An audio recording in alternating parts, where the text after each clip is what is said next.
Listening to the new album, you appear to have changed your approach both lyrically and musically. The musical arrangements are often very intricate, and we'll come on to talk about them, but it seems to me that the lyrics are more direct and less equivocal than ever before. Would that be oversimplistic?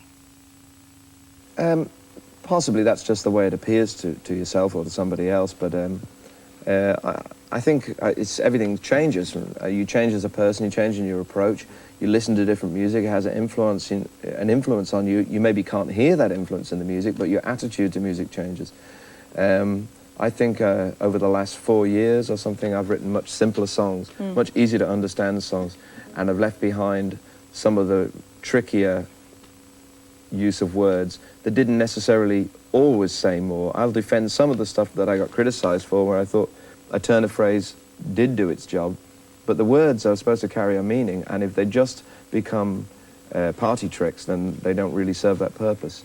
And I don't think there's anything that amazing about what I was doing with words. I think it's a you know, a race of pygmies, really, that you know, lyric writers these days. So it isn't a tremendous amount to be better than.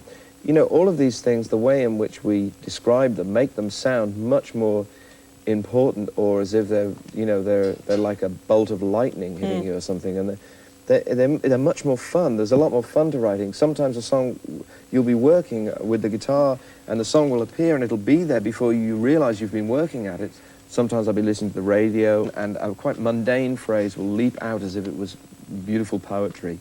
And maybe that's, if it's a talent, it's more like a curse sometimes, to just be able to hear something in a quite mundane phrase that'll spark your imagination, gets you thinking about something. Or other times it'll be the middle of the night and you'll wake up, or I'll be walking down the road and as far away from a guitar or a tape recorder as possible, and suddenly I'll start getting ideas.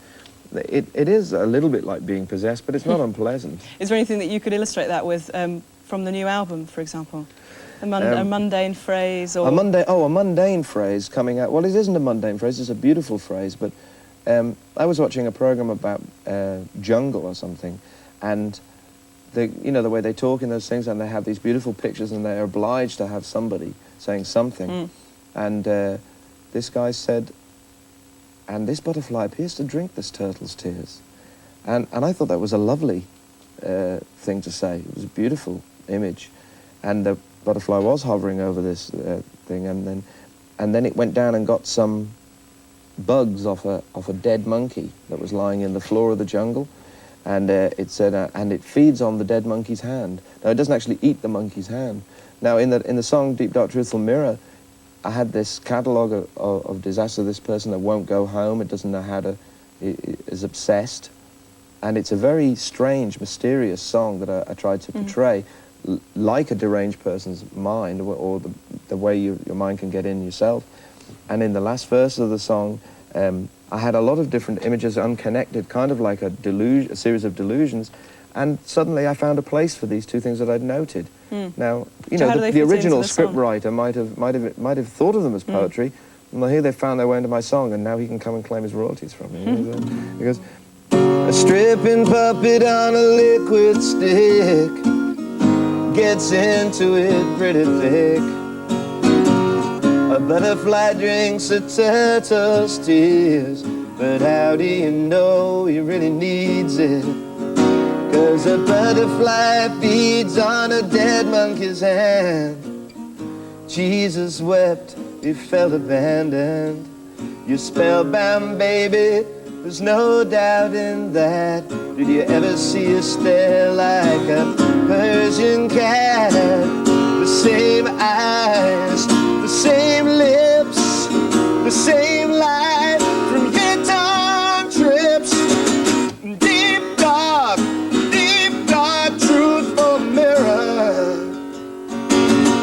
Deep, dark, truthful mirror. Deep, dark, truthful mirror." When it comes to songwriting, you've always acknowledged your debts, and there have been distinct borrowings. Where have you done that? I would, you know, I had this thing for a while that I tried to get as many many references to the Supremes into my songs. There was, there's, you know, it's only in passing. You would never know. The song "Accidents Will Happen," which was a, you know, reasonably well-known song, had the "You Keep Me Hanging On" in it, which came from that song.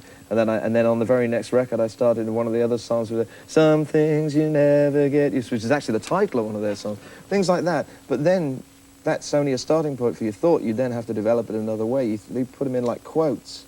If it just becomes trickery, if it's just a clever thing, then again it doesn't, it's like wordplay, it just gets on people's nerves. But there are times when it can be quite fun to do, and sometimes I maybe indulge it when I'm not writing something from very personal standpoint. If I'm asked to write a song for a reason. I was asked to write a song for a film once, and they wanted a very romantic song about a girl considering all her options in life. And I took two songs that I really like and tried to basically rewrite them. So how does it work? I had to go to the piano. I can't play either of them, or any of them, very well.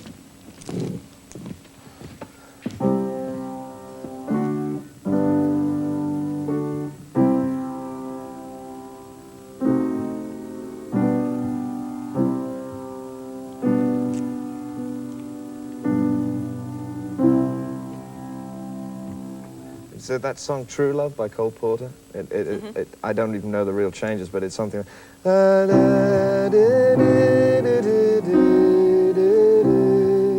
true love, true love.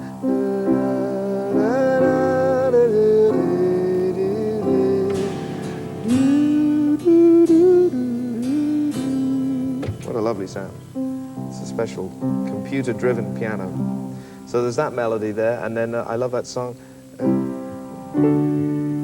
Scarlet Ribbons. There goes, I woke up to say goodnight.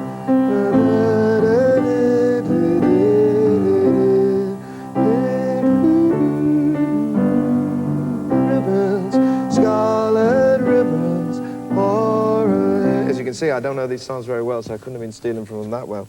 I'll put them all together. And put them all together, and this is what you can do.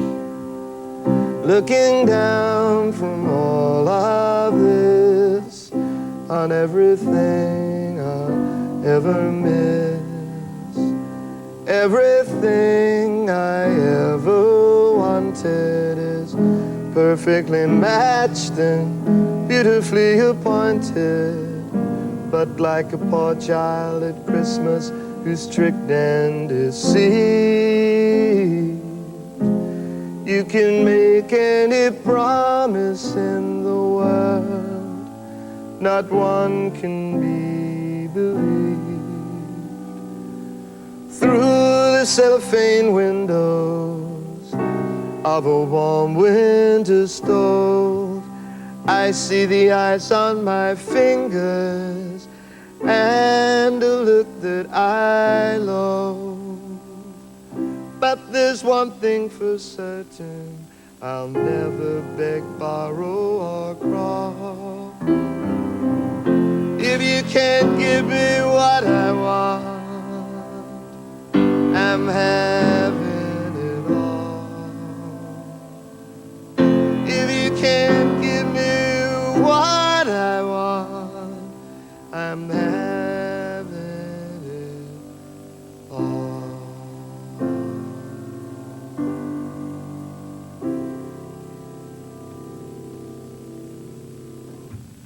And that song was for absolute beginners. And they didn't use it. They didn't use it.